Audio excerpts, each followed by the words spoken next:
Hello friends, welcome to my new video. आज हम Uttarakhand current affair और स्टैटिक जीके के पार्ट को कवर करने वाले हैं। इससे पहले 3-4 वीडियो इस टॉपिक पर आ चुकी हैं। तो चलिए शुरू करते हैं। पहला क्वेश्चन है, बॉम्बी बकेट ऑपरेशन किसके द्वारा चलाया गया? तो हाल ही में उत्तराखंड में बॉम्बी बकेट ऑपरेशन चलाया गया था। ये किसके द्वारा चलाया गया था? इसका जो राइट आंसर हो जाएगा वो हो जाएगा ऑप्शन नंबर 3, भारतीय वायुसेना द्वारा।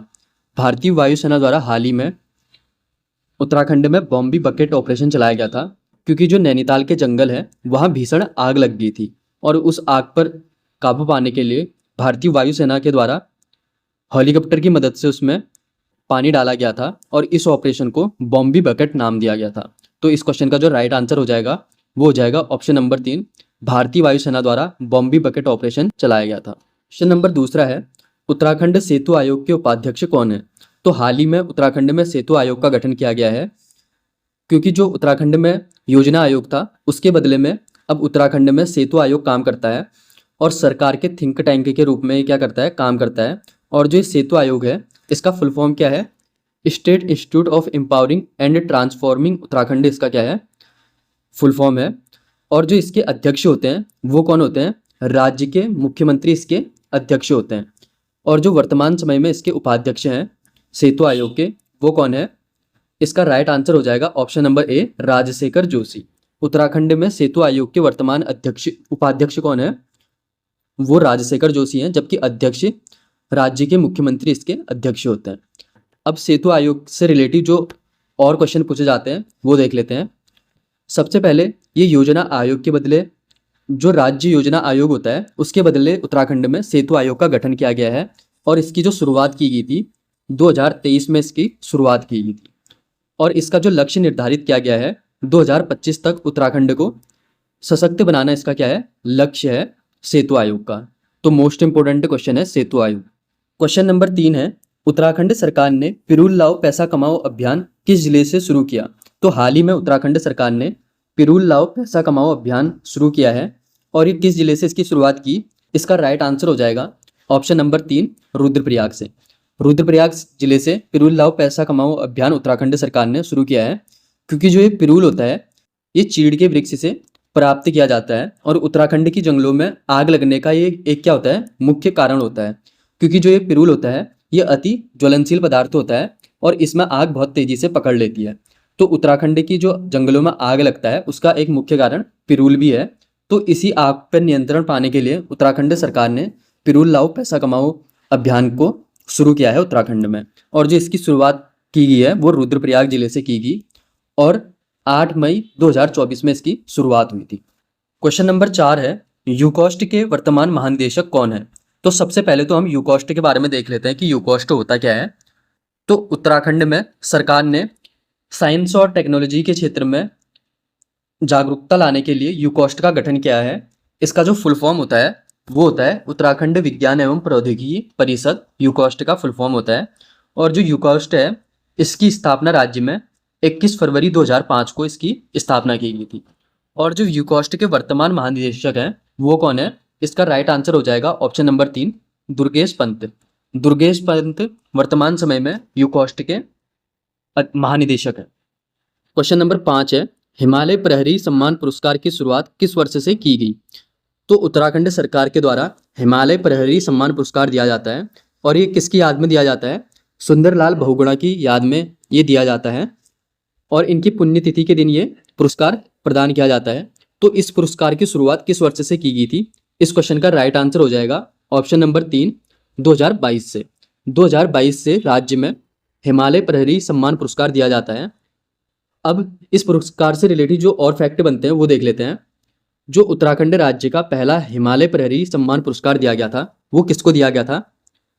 इसका जो पहला पुरस्कार दिया गया था वो दिया गया था धूम सिंह नेगी को। और जो वर्तमान समय में 2024 में ये पुरस्कार 2 लोगों को दिया गया है। पहले हैं आंदोलनकारी कुंवर प्रसन्न और दूसरे हैं आंदोलनकारी स्वर्गीय मंगसिरी देवी। तो 2024 में ये 2 लोगों को दिया गया है और इसकी शुरुआत किस वर्ष से हुई थी? 2022 से हिमालय प्रहरी सम्मान पुरस्कार की शुरुआत हुई थी। क्वेश्चन नंबर 6 है, पर्यावरण मित्र योजना की शुरुआत उत्तराखंड के किस जनपद से हुई थी? तो उत्तराखंड में पर्यावरण मित्र योजना की शुरुआत किस जनपद से हुई थी? इस क्वेश्चन का जो राइट आंसर हो जाएगा वो हो जाएगा ऑप्शन नंबर 2, श्रीनगर पौड़ी गढ़वाल से इसकी शुरुआत की गई थी। और जो इस योजना को शुरू करने का श्रेय जाता है वो जाता है हरक सिंह रावत को। हरक सिंह रावत श्रीनगर के एक अधिकारी थे। इन्होंने सन 2006 में इस योजना की शुरुआत करी थी। इस योजना के तहत जो कूड़ा करकट होता है उसके निस्तारण हेतु ट्रॉली और रिक्शा युक्त पर्यावरण मित्रों की जगह जगह पर नियुक्ति की गई थी, जो कूड़ा कचरट को क्या करते थे, उसका सही प्रबंध करते थे उसके निस्तारण हेतु। तो इस क्वेश्चन का जो राइट आंसर हो जाएगा वो हो जाएगा ऑप्शन नंबर ए। श्रीनगर से क्या हुई थी, श्रीनगर पौड़ी गढ़वाल से पर्यावरण मित्र योजना की शुरुआत हुई थी। किसके द्वारा? हरक सिंह रावत के द्वारा। क्वेश्चन नंबर 7 है, ई डिस्ट्रिक्ट परियोजना की शुरुआत पायलट प्रोजेक्ट के तहत किस जनपद से की गई थी? तो जो ई डिस्ट्रिक्ट परियोजना है, सबसे पहले इसके बारे में देख लेते हैं। जो ई डिस्ट्रिक्ट परियोजना है ये केंद्र सरकार की एक परियोजना है, जिसके द्वारा जो सरकारी योजनाएं होती है उनको डिजिटल करके लोगों तक पहुंचाना इसका क्या होता है, उद्देश्य होता है। और जो इसकी शुरुआत हुई थी 2009 में इसकी शुरुआत हुई थी। अब देख लेते हैं कि उत्तराखंड में इसकी शुरुआत किस जनपद में हुई थी। तो इसका जो राइट आंसर हो जाएगा वो हो जाएगा ऑप्शन नंबर 4, पौड़ी गढ़वाल में इसकी शुरुआत हुई थी। तो पायलट प्रोजेक्ट के रूप में ई डिस्ट्रिक्ट परियोजना को सबसे पहले पौड़ी गढ़वाल में शुरू किया गया था। और जो इस परियोजना की शुरुआत हुई थी 2009 में हुई थी। और ये क्या है, एक केंद्र की योजना है। क्वेश्चन नंबर 8 है, उत्तराखंड वन विभाग के अंतर्गत 2020 में बना जैव विविधता पार्क कहाँ स्थित है? तो उत्तराखंड का जो जैव विविधता पार्क है वो कहाँ स्थित है? इस क्वेश्चन का जो राइट आंसर हो जाएगा वो हो जाएगा ऑप्शन नंबर 4, हल्द्वानी में। हल्द्वानी नैनीताल में 2020 में क्या बनाया गया था, जैव विविधता पार्क बनाया गया था। और जो ये जैव विविधता पार्क होता है इसको बनाने का जो मुख्य उद्देश्य होता है, जो उत्तराखंड में पौधों की प्रजातियां पाई जाती है उनका संरक्षण करना इसका क्या है, मुख्य उद्देश्य है। और ये वर्तमान समय में कहाँ बनाया गया है, हल्द्वानी नैनीताल में इसकी स्थापना की गई है 2020 में। क्वेश्चन नंबर 9 है, केंद्र द्वारा सोलर सिटी के रूप में विकास किया जा रहा है। तो उत्तराखंड के किस स्थान का विकास सोलर सिटी के रूप में किया जा रहा है? तो इस क्वेश्चन का जो राइट आंसर हो जाएगा वो हो जाएगा ऑप्शन नंबर 4, देहरादून का। देहरादून का विकास सोलर सिटी के रूप में किया जा रहा है। और ये किसकी योजना है? ये केंद्र सरकार की योजना है, सोलर सिटी योजना, जिसके तहत उत्तराखंड के देहरादून का क्या किया जा रहा है, विकास किया जा रहा है। क्वेश्चन नंबर 10 है, ज्ञानोत्कर्ष योजना का संबंध है।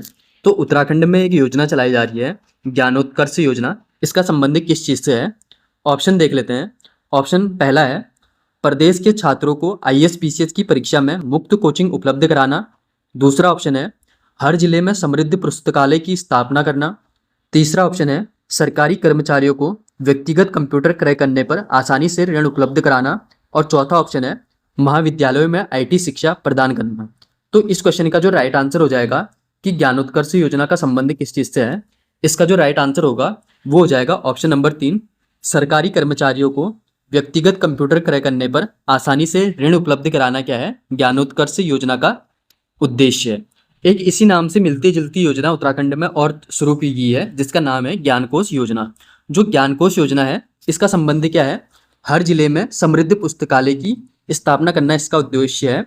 जबकि जो ज्ञानोत्कर्ष योजना है इसका संबंध क्या है, सरकारी कर्मचारियों को व्यक्तिगत कंप्यूटर क्रय करने पर ऋण उपलब्ध कराना इसका उद्देश्य है। तो ये दोनों जो योजनाएं हैं इनका नाम एक जैसा है लेकिन इनका उद्देश्य अलग अलग। क्वेश्चन नंबर 11 है, सर जॉर्ज एवरेस्ट फोटोग्राफी संग्रहालय कहाँ स्थित है? तो हाल ही में उत्तराखंड में सर जॉर्ज एवरेस्ट फोटोग्राफी संग्रहालय की स्थापना की गई है। और जो इसकी स्थापना की गई वो कब की गई थी? सितंबर 2023 में इसकी स्थापना की गई है। और ये वर्तमान समय में कहाँ स्थित है? इसका जो राइट आंसर हो जाएगा वो हो जाएगा ऑप्शन नंबर 4, मसूरी देहरादून में इसकी स्थापना की गई है। जो सर्वेक्षण से जुड़े सर्वेक्षण कार्यों के उपकरण होते हैं उनका संरक्षण करना क्या है, इसका उद्देश्य है। और ये वर्तमान समय में कहाँ स्थित है? मसूरी में इसको खोला गया है। क्वेश्चन नंबर 12 है, हिमालय मसाला उद्यान कहाँ स्थापित किया गया है? तो हाल ही में उत्तराखंड में हिमालय मसाला उद्यान की स्थापना की गई है। वो किस जगह में की गई है? इस क्वेश्चन का जो राइट आंसर हो जाएगा वो हो जाएगा ऑप्शन नंबर 2, रानीखेत अल्मोड़ा में इसकी स्थापना की गई है। और यहाँ क्या किया जाएगा? मसालों का उत्पादन किया जाएगा, जिसे हिमालय मसाला उद्यान के नाम से जाना जाता है। और ये वर्तमान समय में कहाँ स्थित है? अल्मोड़ा के रानीखेत में इसको स्थापित किया गया है। क्वेश्चन नंबर 13 है, सिलक्यारा सुरंग में रेस्क्यू ऑपरेशन सफल करने के लिए कौन सी पद्धति का प्रयोग किया गया? तो उत्तरकाशी में जो सिलक्यारा सुरंग बन रही थी उसमें 17 दिन तक मजदूर फंस गए थे। उनको बाहर निकालने के लिए कौन सी पद्धति का प्रयोग किया गया था? इस क्वेश्चन का जो राइट आंसर हो जाएगा वो हो जाएगा option number 3, red hole mining. Red hole mining के द्वारा उन मजदूरों को उस सुरंग से बाहर निकाला गया था। जो ये रेड होल माइनिंग होती है उसमें चूहे की तरह बिल बनाकर अंदर जाया जाता है और इसी पद्धति के तहत जो वहाँ मजदूर फंसे थे उनको उस सुरंग से बाहर निकाला गया था। क्वेश्चन नंबर 14 है, निर्यात तैयारी सूचकांक 2022 में उत्तराखंड को देश में कौन सा स्थान प्राप्त हुआ? तो जो उत्तराखंड का निर्यात तैयारी सूचकांक है उसे देश में कौन सा स्थान प्राप्त हुआ है? इस क्वेश्चन का जो राइट आंसर हो जाएगा वो हो जाएगा ऑप्शन नंबर 4, 9वां स्थान। उत्तराखंड को हाल ही में 2022 के निर्यात तैयारी सूचकांक में देश में 9वां स्थान प्राप्त हुआ है। इससे पहले जो 2021 का तैयारी सूचकांक था उसमें उत्तराखंड को 19वां स्थान प्राप्त हुआ है और इस बार उत्तराखंड ने बहुत लंबी छलांग मारकर 9वां स्थान देश में हासिल किया है। तो ये मोस्ट इंपोर्टेंट क्वेश्चन हो जाता है। क्वेश्चन नंबर 15 है, एक जिला दो उत्पाद योजना के अंतर्गत मुंज घास का उत्पादन कहाँ होता है? तो उत्तराखंड में एक योजना चलाई जा रही है, एक जिला दो उत्पादन योजना। इसकी शुरुआत 2021 में की गई थी। 2021 से एक जिला दो उत्पादन योजना की शुरुआत की गई थी। इसके तहत हर जिले से दो उत्पादों का चयन करके उसका प्रचार कौन करती है? राज्य सरकार के द्वारा किया जाता है। इसी के तहत मुंज घास का उत्पादन कौन सा जनपद करता है या इसका चयन किस जनपद से हो रखा है? इस क्वेश्चन का जो राइट आंसर हो जाएगा वो हो जाएगा ऑप्शन नंबर 3, उधम सिंह नगर। उधम सिंह नगर से एक जिला दो उत्पाद योजना के अंतर्गत मुंज घास और मैथा ऑयल का क्या हुआ है? चयन हुआ है। तो इस क्वेश्चन का जो राइट आंसर हो जाएगा, जो मुंज घास है इसका चयन किस जिले से हो रखा है? उधम सिंह नगर से हो रखा है और उधम सिंह नगर से मुंज घास और मैथा ऑयल का चयन हो रखा है। क्वेश्चन नंबर 16 है, हाल ही में उत्तराखंड में जीआई महोत्सव का आयोजन कहाँ किया गया? तो हाल ही में उत्तराखंड में जीआई महोत्सव का आयोजन किया गया था, वो किस स्थान पे किया गया था? इस क्वेश्चन का जो राइट आंसर हो जाएगा वो हो जाएगा ऑप्शन नंबर 4, देहरादून में। देहरादून में हाल ही में नवंबर 2023 में क्या किया गया था? जीआई महोत्सव का आयोजन किया गया था और इस जीआई महोत्सव में राज्य के 18 उत्पादों को क्या किया गया था? जीआई टैग प्रदान किया गया था। और इससे पहले, इस महोत्सव से पहले उत्तराखंड के 9 उत्पादों को क्या प्राप्त था? जीआई टैग प्राप्त था और वर्तमान समय में उत्तराखंड के 27 उत्पादों को क्या प्राप्त है? जीआई टैग प्राप्त है। तो जो जीआई महोत्सव का जो आयोजन किया गया था वो कहाँ किया गया था? देहरादून में किया गया था। इसका राइट आंसर हो जाएगा। क्वेश्चन नंबर 17 है, उत्तराखंड में पर्यटन को उद्योग का दर्जा किस वर्ष से दिया गया? तो उत्तराखंड में पर्यटन को उद्योग का दर्जा दिया गया है, वो किस वर्ष से दिया गया? इसका जो राइट आंसर हो जाएगा वो हो जाएगा ऑप्शन नंबर 3, 2019। 2019 से उत्तराखंड में पर्यटन को क्या है? उद्योग का दर्जा प्राप्त है। क्वेश्चन नंबर 18 है, केंद्र सरकार के द्वारा कितना प्रतिशत हिस्सा उत्तराखंड को ऋण के रूप में दिया जाता है? तो केंद्र के द्वारा जो सहायता दी जाती है उसमें उत्तराखंड को कितना प्रतिशत हिस्सा ऋण के रूप में दिया जाता है? इस क्वेश्चन का जो राइट आंसर हो जाएगा वो हो जाएगा ऑप्शन नंबर 4, 10%। क्योंकि उत्तराखंड क्या है? एक विशेष राज्य का दर्जा प्राप्त राज्य है और जो विशेष राज्य का दर्जा प्राप्त वाले राज्य होते हैं उनको केंद्र के द्वारा जो भी सहायता दी जाती है उसका 90% अनुदान के रूप में दिया जाता है। किसके रूप में? अनुदान के रूप में दिया जाता है और मात्र 10% ही ऋण के रूप में दिया जाता है। जबकि जो सामान्य राज्य होते हैं उनको 17% अनुदान के रूप में दिया जाता है और 30% क्या किया जाता है? ऋण के रूप में दिया जाता है। तो एक विशेष राज्य का दर्जा प्राप्त राज्य को यही प्रॉफिट होता है कि उसे 90% क्या दिया जाता है? अनुदान के रूप में और 10% ऋण के रूप में सहायता प्रदान की जाती है केंद्र के द्वारा। क्वेश्चन नंबर 19 है, निम्न जनपदों में उत्तराखंड का सर्वाधिक प्रति व्यक्ति आय वाला जनपद कौन सा है? तो जो ये निम्न जनपद दे रखे हैं उनमें से सर्वाधिक प्रति व्यक्ति आय वाला जनपद कौन सा है? इस क्वेश्चन का जो राइट आंसर हो जाएगा वो हो जाएगा ऑप्शन नंबर ए, चमोली। चमोली की सर्वाधिक प्रति व्यक्ति आय है। सिर्फ इन ऑप्शनों में जो ये ऑप्शन दे रखे हैं इनमें चमोली की सर्वाधिक प्रति व्यक्ति आय है। अगर पूरे उत्तराखंड की अगर बात की जाए तो पूरे उत्तराखंड में जो सर्वाधिक प्रति व्यक्ति आय है वो किसकी है? वो हरिद्वार जनपद की है और हरिद्वार पहले स्थान पर आता है। जबकि दूसरे स्थान पर सर्वाधिक प्रति व्यक्ति आय वाला जनपद कौन सा है? वो उधम सिंह नगर है। तीसरे स्थान पर देहरादून आ जाता है और चौथे स्थान पर कौन आ जाता है? चमोली आ जाता है। अगर इन ऑप्शनों की अगर बात की जाए तो इन ऑप्शनों में सर्वाधिक जो प्रति व्यक्ति आय है वो किसकी है, चमोली की है। और अगर उत्तराखंड में सबसे कम प्रति व्यक्ति आय वाला जनपद पूछा जाए तो इसका जो राइट आंसर हो जाएगा वो हो जाएगा रुद्रप्रयाग। रुद्रप्रयाग की सबसे कम क्या है उत्तराखंड में प्रति व्यक्ति आय है। और जो सबसे अधिक प्रति व्यक्ति आय वाला जनपद है वो कौन सा है, हरिद्वार है। क्वेश्चन नंबर 20 है और आज की वीडियो का ये लास्ट क्वेश्चन है।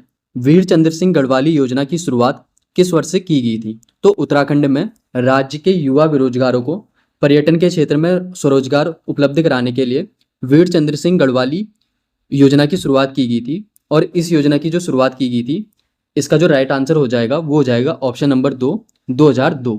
1 जून 2002 में उत्तराखंड में वीर चंद्र सिंह गढ़वाली स्वरोजगार योजना की क्या गई थी, शुरुआत की गई थी।